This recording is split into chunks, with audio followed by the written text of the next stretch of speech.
Let's move on to another one that has also been getting a very split reaction between audiences and critics, but I think even more so with audiences because this is a very prolific star.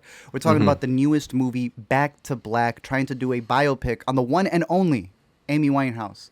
They have a poster that says one and only, and then you look at the poster, and it ain't the one and only. It's an actress trying to play her. Zach, take it away. What are your thoughts on this one? It's a weird one, right? Like, I Yes. feel like a lot of people think that it's too soon, and it wasn't until I sat down and like took a look at it realized it's actually been 13 years since Amy passed, which Crazy, yeah. for people 2011. like us who I think were growing up with her rise, she just feels so present. So that it's strange to think of so much time having passed.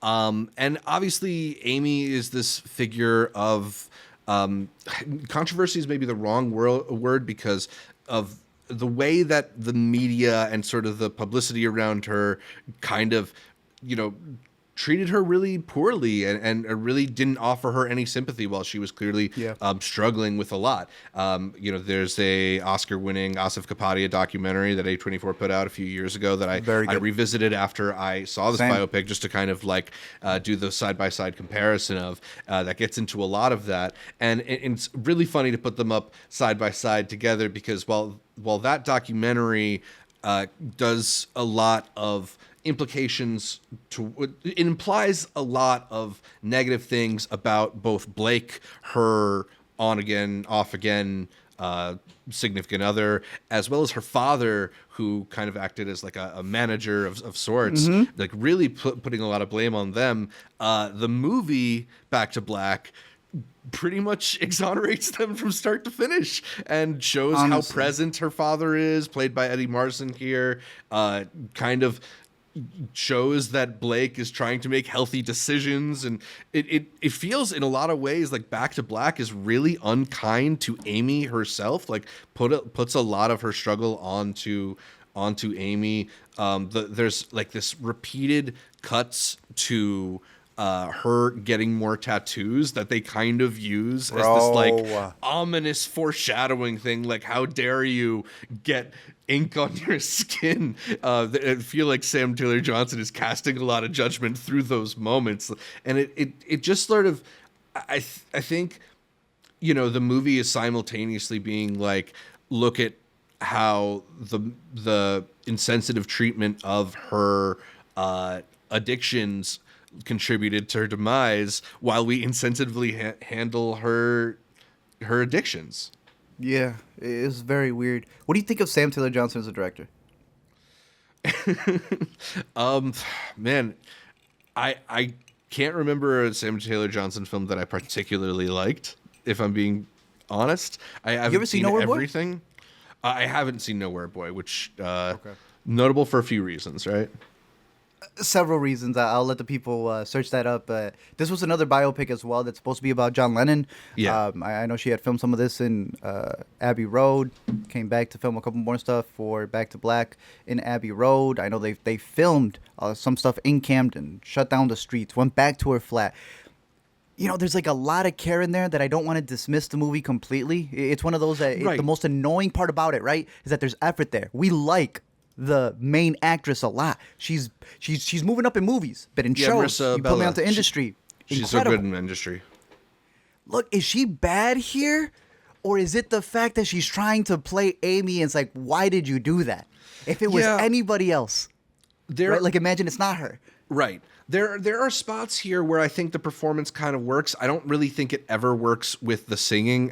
We often talk about liking when actors take on the challenge of singing, but this is a movie that has me thinking that maybe you just sometimes have to do the opposite with inimitable voices like Amy Yeah. Winehouse's, because whenever Marissa, who admirably apparently was not a singer before this movie and trained specifically for this, like does a pretty admirable job, but it never Right, it's- rises above like karaoke impression in the That's the worst singing part. scenes.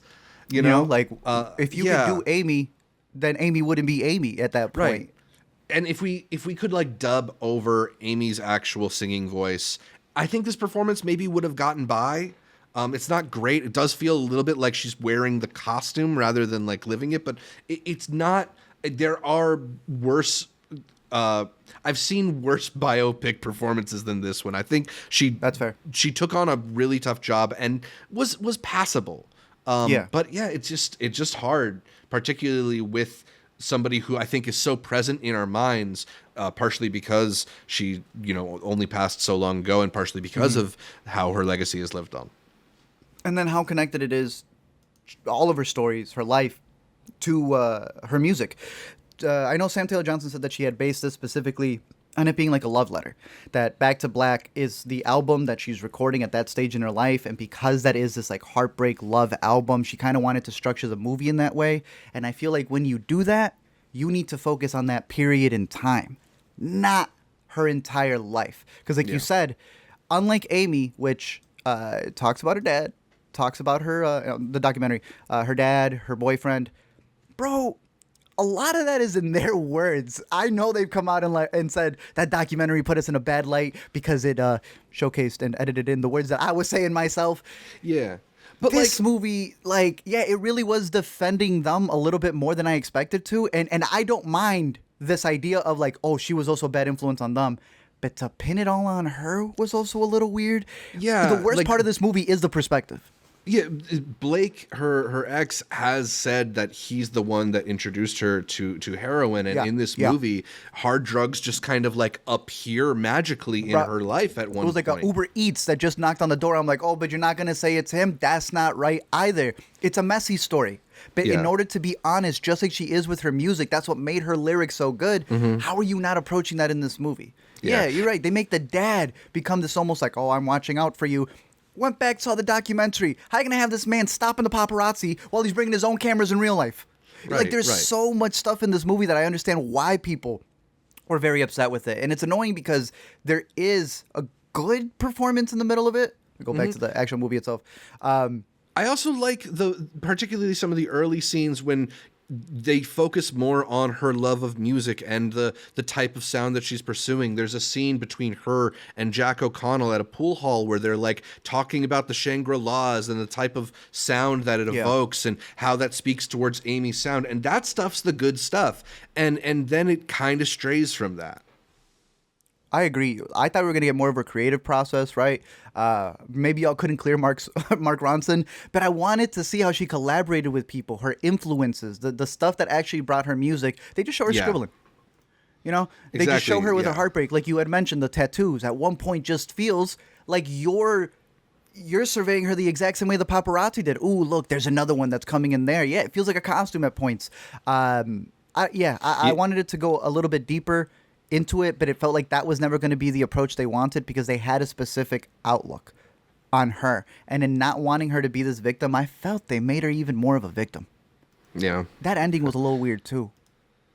They made it seem like the ending, like when it starts wrapping up, they start talking about like how she always wanted to be a mom or whatever. And I'm like, no, they try so hard to kind of like tie this happy bow on it that when they kind of go to the title card epilogue, it feels like dishonest. She would vomit at the sight of that, bro. Yeah, and like, maybe you don't want to turn her life into a tragedy, but it's not a life that was lived without tragedy. It just not a fairy tale.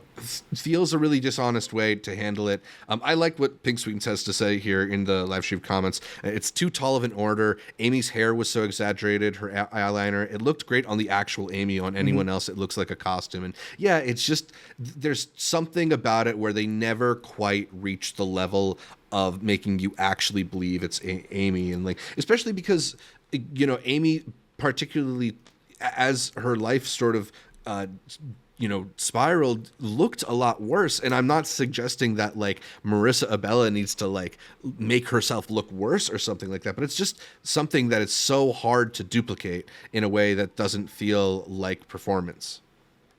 100% agree. It did have that moment of kind of like Amy has an aura. So as much as you can like replicate a lot of her tics and a lot of her movements, you can't replicate the aura. She had this attitude to her that people gravitated towards. And that's something where you almost are willing to have somebody who doesn't look like her or acts completely different to capture what that essence was. The Grammys performance, bro. Yeah. I remember watching this live. Do you know how? And I'm trying to pull up like an actual good version of this, bro. The way she wins this award, it looks that shot looks more like a movie than the whole movie looks like one. Yeah. Like her, They can't her even face replicate is that. so genuinely like in awe there. Like I feel like I get goosebumps just looking at a still from it. And it doesn't quite match up in the movie. They mess with the timeline a little bit too there. That too. It feels weird because like, she like her and Blake are at a different place than they suggest they are at that part of the movie. I don't know. Defending Blake a lot is weird. I don't know. I did a whole deep dive and read more about that man, and his mama said that he needed to get kidnapped in order for him to be better. And I'm like, that's interesting. I went on a deep dive on all of her interviews. She was a badass, dude. I understand why people want to make movies about her. I understand why people even like this movie because it gives you just an inkling of her story, just a little bit of it, even if it is a little misguided.